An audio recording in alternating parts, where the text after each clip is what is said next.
एक कप, ठीक है। चलिए, मैंने क्या कहा,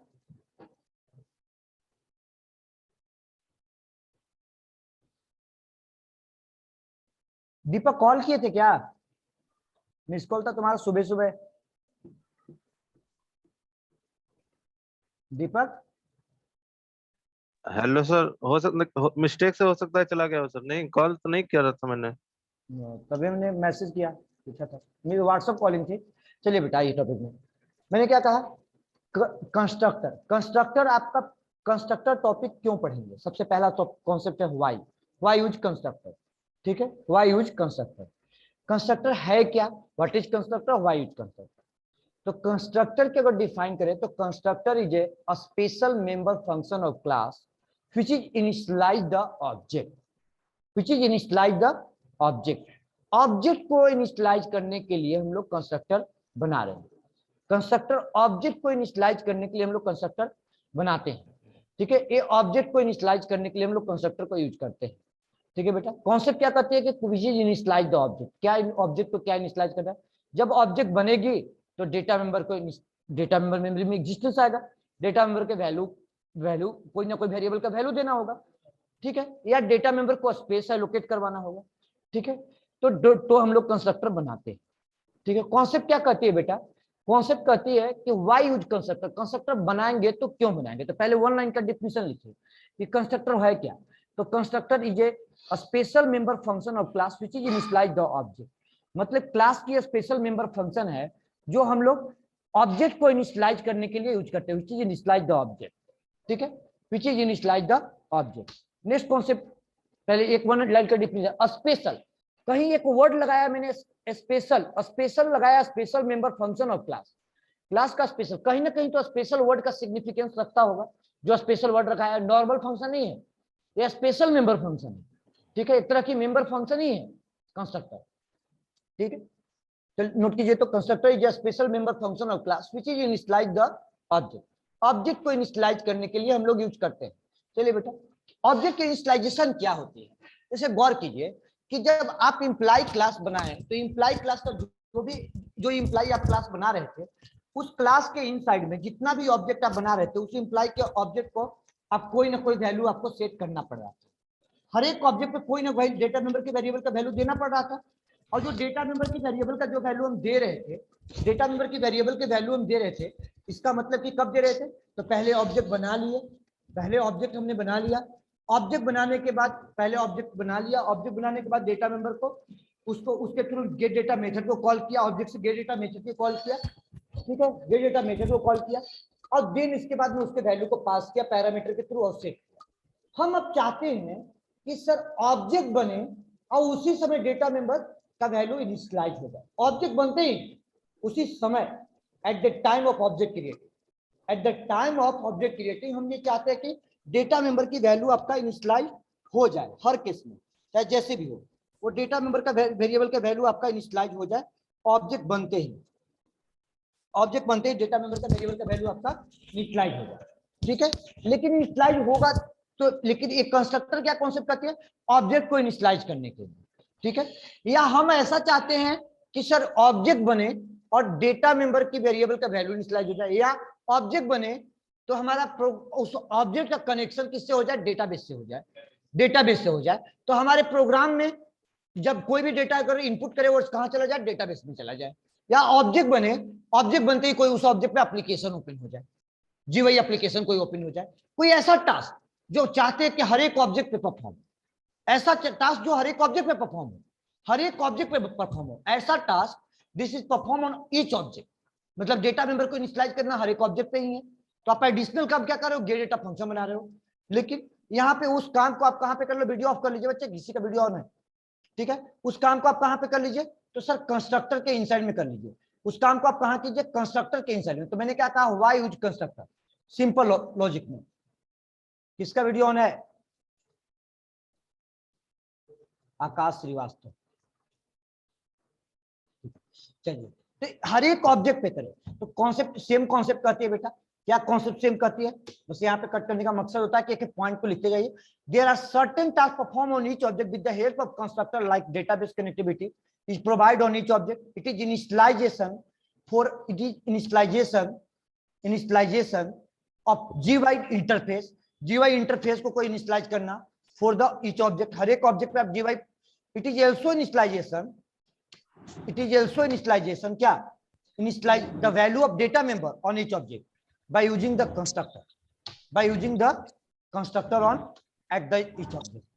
हर एक ऑब्जेक्ट पे आप चाहते हो कि इस टास्क को परफॉर्म करवाओ with the help of constructor की हेल्प से। हर एक ऑब्जेक्ट पे आप चाहते हो कि इस with the help of constructor like database connectivity, GUI application, या कोई ऑब्जेक्ट पे डेटा मेंबर का वेरिएबल का वैल्यू इनिशियलाइज कर दो। ठीक है, ऑब्जेक्ट पे it is also initialize the value of data on each object for using the constructor at the time of object create. Object create करते हैं, जो वर्ड मैंने बोला।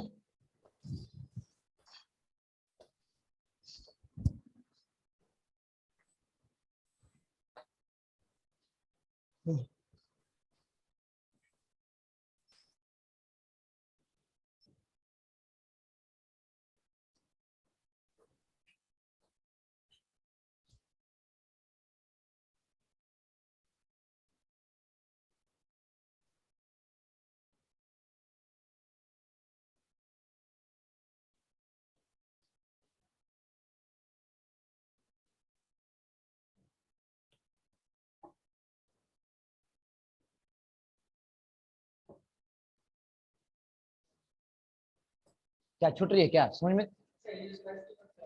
कहाँ पे? GY interface for each object, interface.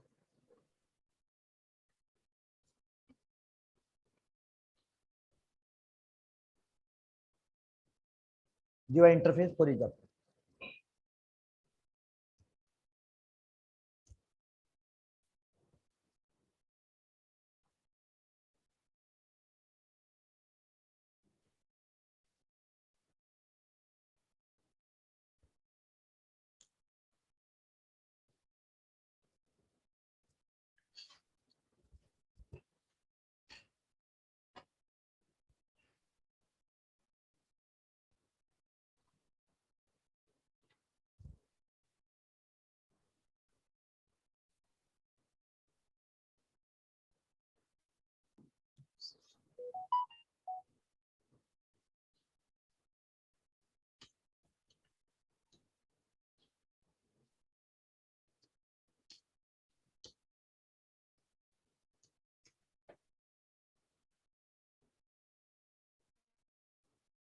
इसलिए बच्चे हो गया।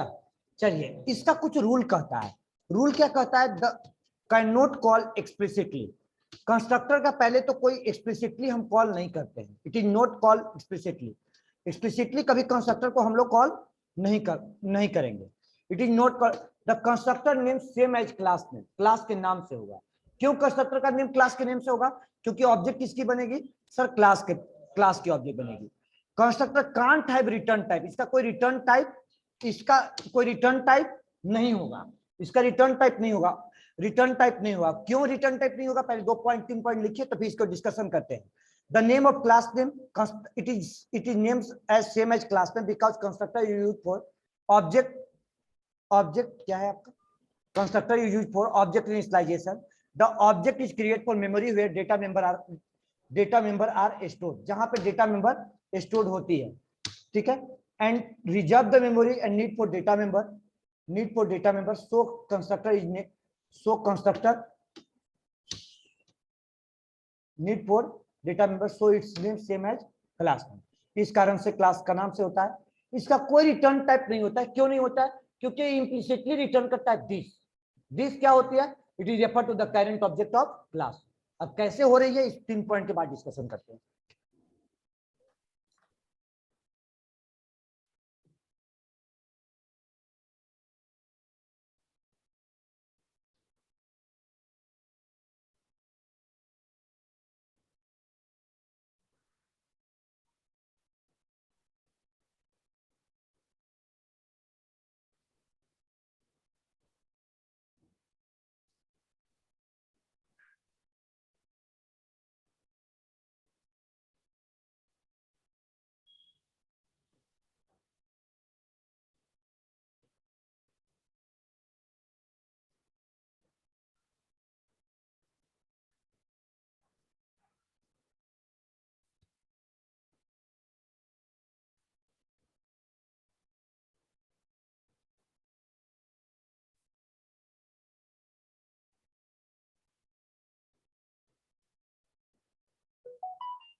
नोट कर ले बच्चे, हो गया? सर एक बार सेकंड वाला समझा दीजिएगा जरा। क्या बोल रहे हो? एक बार सेकंड वाला जो रूल है वो वाले फिर से एक बार समझा दीजिएगा। थर्ड वाला, there are no second return वाला। Type, there are no return type. Third वाले, सेकंड वाले समझा रहे, बता रहे हैं, बरीड मत होइए, बता रहे ठीक है सर। हैं, अभी बरीड मत होइए, बता रहे हैं।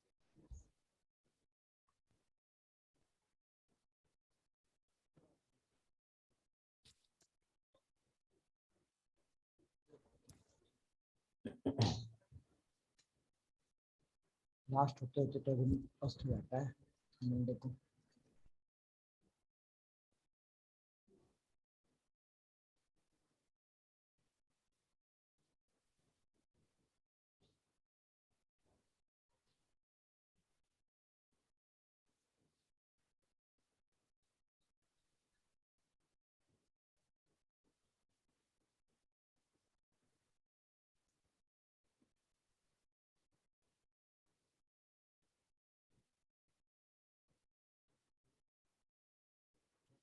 देखिए,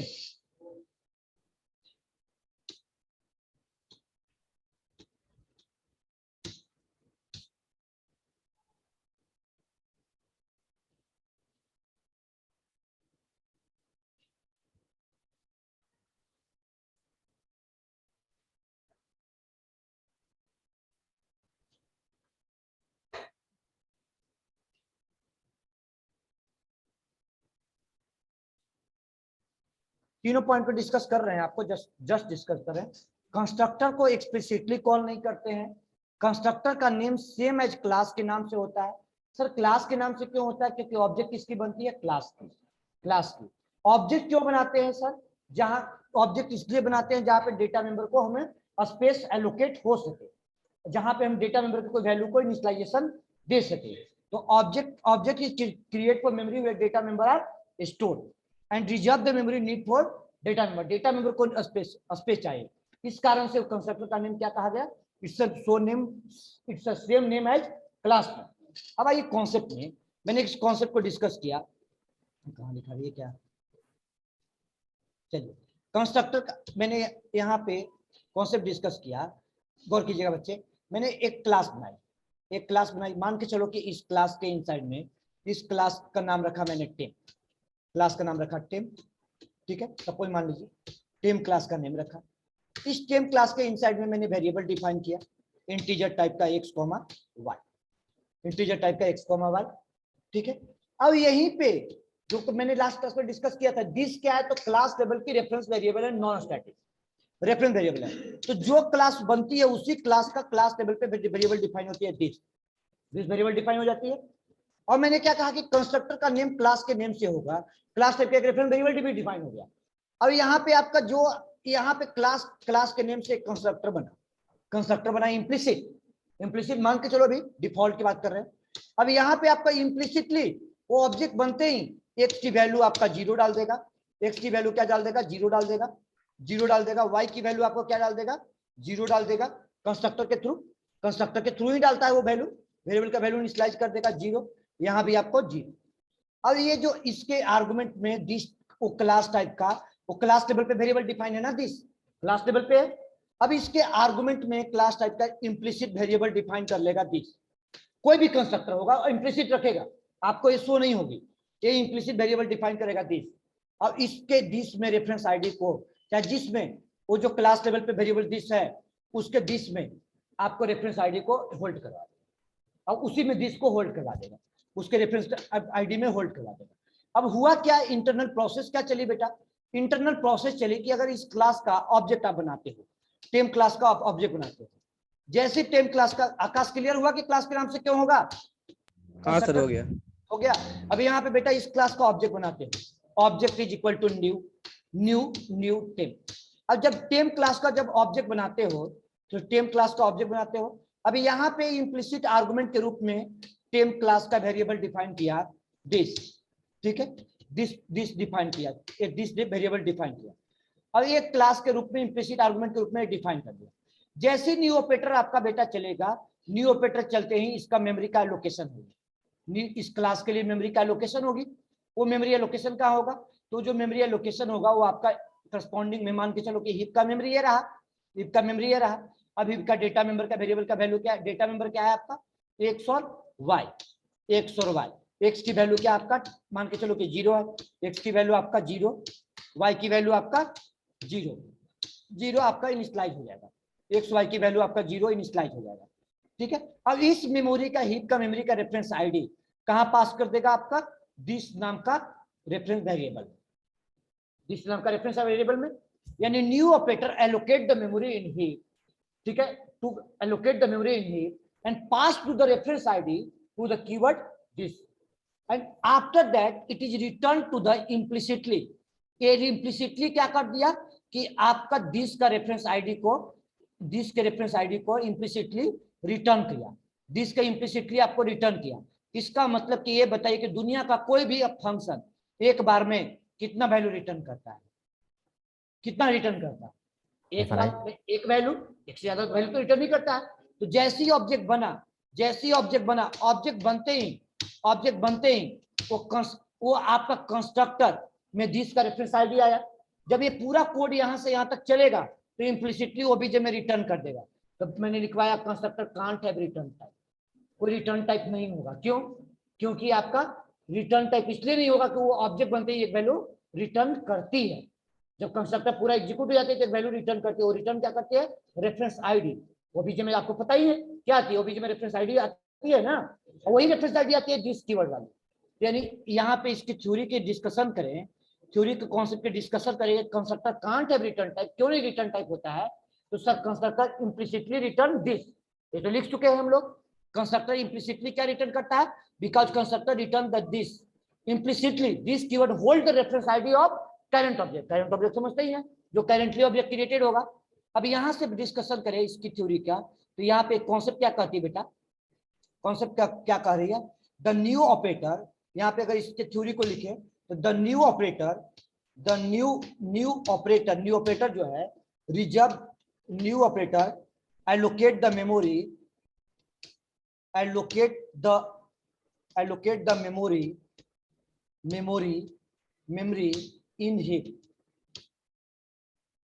and the reference ID, the reference ID of heap, the reference ID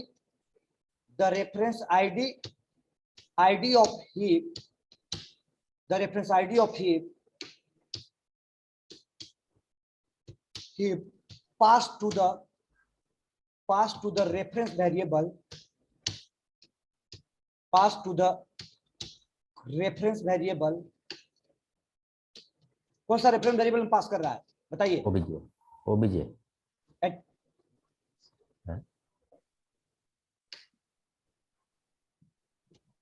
reference variable, reference variable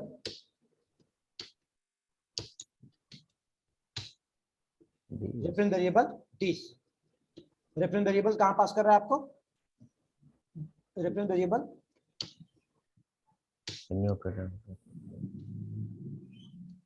this में पास किया ना जी। ओबीजे का कैसे बोल दिया? डायग्राम नहीं देखे आप लोग? दिस एंड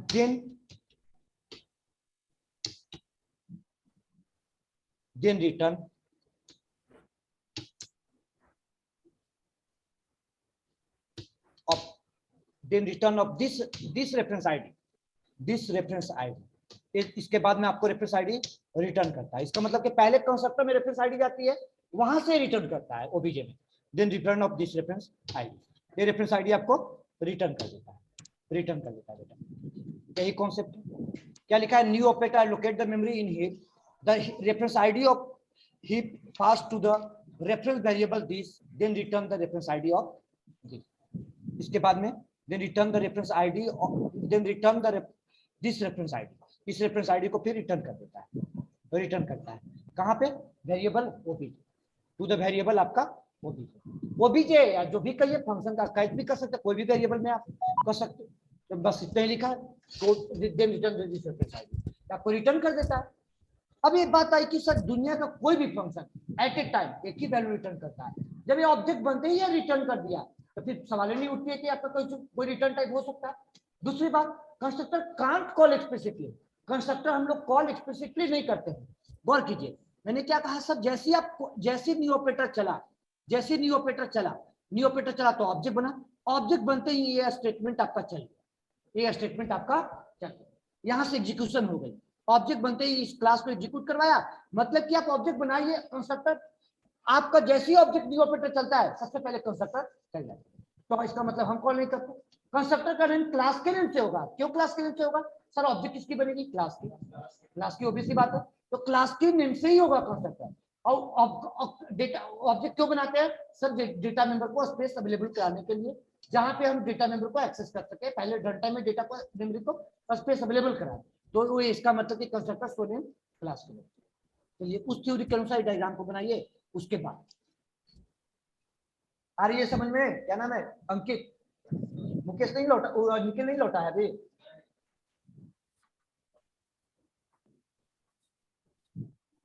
कब तक प्लान है लौटने का?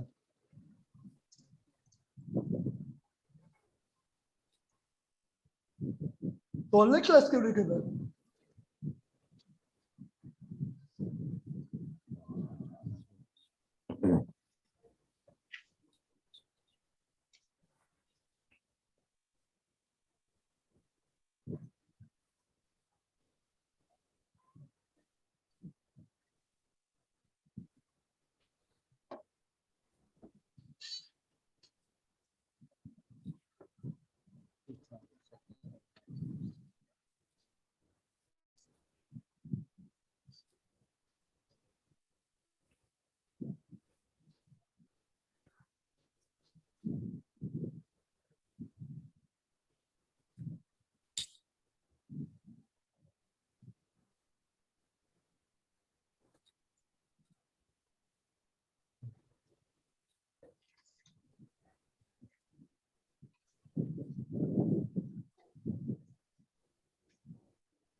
हाँ लिखिए, लिखिएगा नहीं तो समझ में कैसे आएगा? एग्जाम्पल के तौर पे ऐसे डायग्राम बनाइए, उसमें बताइए।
लिख लिए? नोट कर लिए बच्चे? नेक्स्ट कॉन्सेप्ट कहता है कि पर्टिकुलर ऑब्जेक्ट पे एक वन टाइम किसी भी पर्टिकुलर ऑब्जेक्ट पे कंस्ट्रक्टर एक ही बार कॉल होती है। नोट कर लिए थे बच्चे? हो गया सबका? हाँ जी,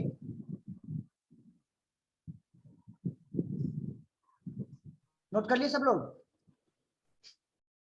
यस सर, हो गया। हो गया। चलिए, एक पर्टिकुलर ऑब्जेक्ट पे किसी कंस्ट्रक्टर जो है एक ही बार कॉल होती है। ठीक है, किसी भी ऑब्जेक्ट पे एक ही बार कंस्ट्रक्टर कॉल होती है, पर्टिकुलर ऑब्जेक्ट पे। तो यार, तो एक कॉन्सेप्ट है आपका automatically initialization is perform to the constructor. And एक कॉन्सेप्ट है, दो दो लास्ट दो पॉइंट और है, जिसको नोट कर लिया। Automatically initialization perform to the class of a constructor. ठीक है, constructor only one time constructor run for particular object. कोई भी ऑब्जेक्ट जब आप बनाओगे तो कंस्ट्रक्टर कितना बार चलेगा? एक ऑब्जेक्ट पे एक से बार ज्यादा चल ही नहीं सकता है। ठीक है, क्योंकि मेमोरी का एलोकेशन कितना बार होती है? और कीजिए, एक ही बार होती है, एक ही बार होती है।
नोट कर लिए। अब नेक्स्ट कॉन्सेप्ट की ओर बढ़ते हैं, लास्ट। उप्स का प्रिंसिपल कहता है, ध्यान सुनिएगा, कि अगर कंस्ट्रक्टर आप नहीं बनाओगे तो कंस्ट्रक्टर कौन सप्लाई करेगा? मैं करूंगा। उप्स का प्रिंसिपल कहता है, जावा नहीं बोल रही है, ध्यान सुनिएगा, ये ऐसा नहीं कि जावा कह रही है, जो भी ऑब्जेक्ट ओरिएंटेड बेस्ड टेक्नोलॉजी होगी, या सी प्लस प्लस कहो, जावा कहो, पीएचपी कहो, सी का डॉट कहो, पाइथन कहो, उप्स का टेक्नोलॉजी कहती है कि if you programmer not make any constructor in a program, ठीक है, programmer supply default constructor, sorry, compiler supply default constructor in a byte code. इसका मतलब जावा की बिहेवियर डिफाइन कर रहे हैं, तो वो आपका जावा होगी तो बाइट कोड में सप्लाई कर देगा, सी प्लस प्लस होगी तो ऑब्जेक्ट कोड में सप्लाई कर देगा, लेकिन सप्लाई करेगा। मतलब इसका मतलब रूल क्यों सप्लाई कर रहा है? रूल क्या हुआ इसका मतलब? रूल हुआ कि without constructor can't create any object, बिना कंस्ट्रक्टर का कोई ऑब्जेक्ट बनेगा नहीं, पहला rule. Without constructor can't creator. अभी तक तो हम प्रोग्राम में कंस्ट्रक्टर नहीं बना रहे थे, तो क्या ऑब्जेक्ट नहीं बन रही थी? ऑब्जेक्ट तो बन रही थी हमारा प्रोग्राम में। इसका मतलब कि रूल, उसका प्रिंसिपल क्या कहती है, चलिए अंकित समझिए, नोट कर लीजिएगा, और सब लिखा हुआ है, बस हम टाइप भी कर सकते हैं, बस थोड़ा क्लास को फास्ट करने के लिए मैं उसको दे रहा हूँ। पहले समझिए पॉइंट को, मैंने क्या कहा कि without constructor can't create any object, बिना कंस्ट्रक्टर का ऑब्जेक्ट नहीं बनेगा। इसका मतलब कि उसके पहले क्या कहा, कूप्स का प्रिंसिपल कहती है, ये प्रिंसिपल है, प्रिंसिपल ऑफ कूप्स, कि सर बिना कंस्ट्रक्टर कोई ऑब्जेक्ट नहीं बनेगा। अगर प्रोग्रामर कंस्ट्रक्टर बनाएगा नहीं तो कंपाइलर जो है सप्लाई कर देगा। कहाँ? बाइट कोड में। कब? कंपाइल टाइम में ही सप्लाई कर देगा। अगर बाइट कोड में कंपाइल टाइम में सप्लाई कर देगा तो ये तो पता है ना, मैंने एक जावा के 5 कमांड बताया था, जावा सी, जावा पी, जावा जावा जावा डॉक, 4 कमांड तो यूज कर चुके थे, जावा सी, जार, जावा डॉक और जावा और जावा पी बचा हुआ था। तो जावा पी में मैंने क्या कहा था, डीकंपाइल करते हैं किसको? बाइट कोड को सोर्स कोड में। इसका मतलब कोई भी डॉट क्लास फाइल कंपाइल कर लो, वापस उसको डीकंपाइल करके चेक करो कि तुम्हारे प्रोग्राम में कंस्ट्रक्टर है कि नहीं है। कोई भी प्रोग्राम को कंपाइल करो और कंपाइल करके चेक करो कि तुम्हारे प्रोग्राम में कंस्ट्रक्टर है या नहीं है। नहीं है तो आ जाओ अपने प्रोग्राम में, वर्किंग फोल्डर में आ जाओ।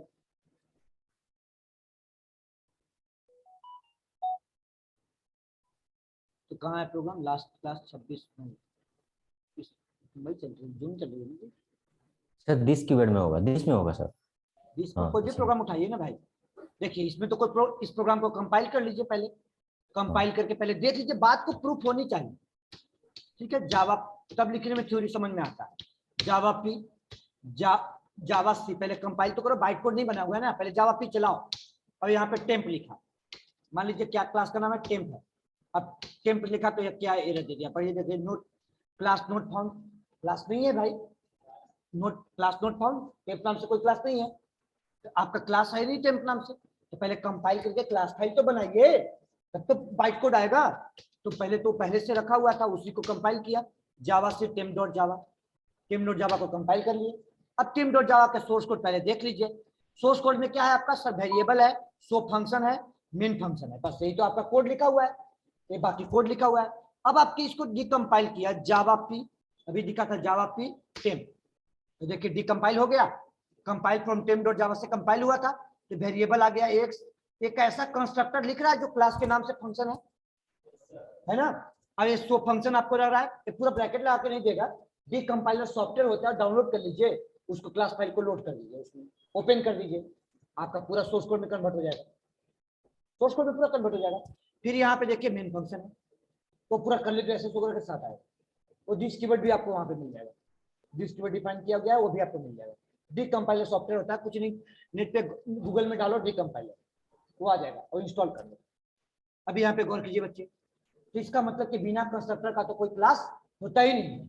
अगर प्रोग्रामर कंस्ट्रक्टर बना लेगा, ये भी इसका प्रिंसिपल है, if the programmer make any constructor in a program, compilers can not supply default constructor. Programmer अगर कोई पैरामीटराइज कंस्ट्रक्टर बना लेता है तो प्रोग्रामर जो कंपाइलर जो सप्लाई करना बंद कर देगा, वो सप्लाई नहीं करेगा, वो आपको सप्लाई कंस्ट्रक्टर नहीं करेगा। तो ये उसका 3 पॉइंट है, इसको नोट कर लीजिए, ठीक है। फिर टाइप्स ऑफ कंस्ट्रक्टर, तो डीकंपाइल कैसे करते हैं बेटा, तो इसको कहीं नोट पॉइंट करके साइड में लिख लीजिए, जावा पी टेम, या इसको एक तरीका ये है या एक तरीका और है, जावा पी और क्या है आपका जावा पी टेम। अब किसी फाइल का नाम दे दीजिए तो आउटपुट रीडायरेक्ट हो जाएगा a.java, तो a.java फाइल बना देगा, एक नया फाइल बना देगा a.java। देखिए यहाँ पे बन गया होगा, ये आ गया आउटपुट रीडायरेक्ट हो गया। 2 तरीका है, तो देखिए डीकंपाइलर डॉट क्लास फाइल, इसको कहीं साइड में आप लिख लीजिए, एक तरीका ये हो गया, एक तरीका ये हो गया।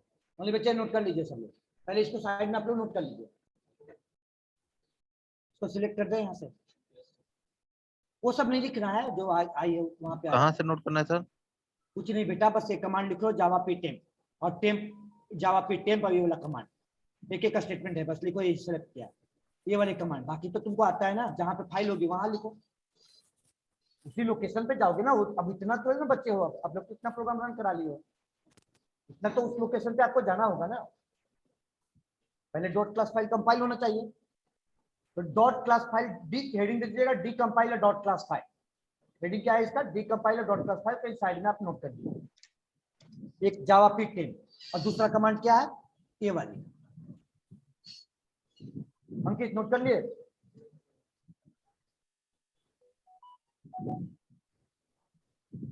चलिए बेटा, तो मैंने प्रूव कर दिया बात को, अब हम उसका थ्योरी नोट कर लीजिए। थ्योरी क्या कहती है कि अगर प्रोग्रामर कंस्ट्रक्टर नहीं बनाएगा तो कंपाइलर सप्लाई कर देगा। अगर प्रोग्रामर एक भी बना लिया डिफॉल्ट छोड़ के कोई भी, तो जो डिफॉल्ट सप्लाई करता था वो बंद कर देगा, वो सप्लाई नहीं करेगा। ठीक है बेटा, इसको बंद किया। चलिए अब इसका एक 4 लाइन का थ्योरी है, इसको नोट कर लीजिए। तो छोटा छोटा पॉइंट है, बाकी कुछ नहीं है, कहीं से नोट कीजिए ना, क्या दिक्कत है, वो तो हम बस सिस्टमेटिक बनाने के लिए ऐसा करवा रहे थे ना। प्रिंसिपल ऑफ ओप्स क्या कहते हैं, without constructor no any object is created. If programmer make any constructor in a program, if programmer not make any constructor in a program, the compiler supply, उसका आगे है क्या, द कंपाइलर इटसेल्फ सप्लाई, क्या supply कर देगा आपको, supply कर देगा default constructor in a byte code. कहां सप्लाई कर देगा, बाइट कोड फॉर प्रोग्राम, ठीक है। किसके लिए, ऑब्जेक्ट क्रिएट करने के लिए, बाइट फॉर प्रोग्राम, तो बाइट कोड इन प्रोग्राम, नीचे byte code in program for object create, किसके लिए, ऑब्जेक्ट को क्रिएट करने के लिए देता है कि आप ऑब्जेक्ट क्रिएट कर सके, object create. if programmer make any constructor in a program, अगर बना लिया, the compiler can't supply, compiler जो है कभी सप्लाई अप नहीं करेगा, क्या, default in a byte code, compiler can't supply default constructor in a at compile time in a byte code for program। Then आती है आपका टाइप्स ऑफ कंस्ट्रक्टर, बस हेडिंग दीजिए डिफॉल्ट कंस्ट्रक्टर, लिखिए तो बच्चे उसका प्रिंसिपल और टाइप लिख लीजिए, डिफॉल्ट का डिफिनेशन। 1 मिनट बाद प्रोग्राम बना के बताते हैं आपको।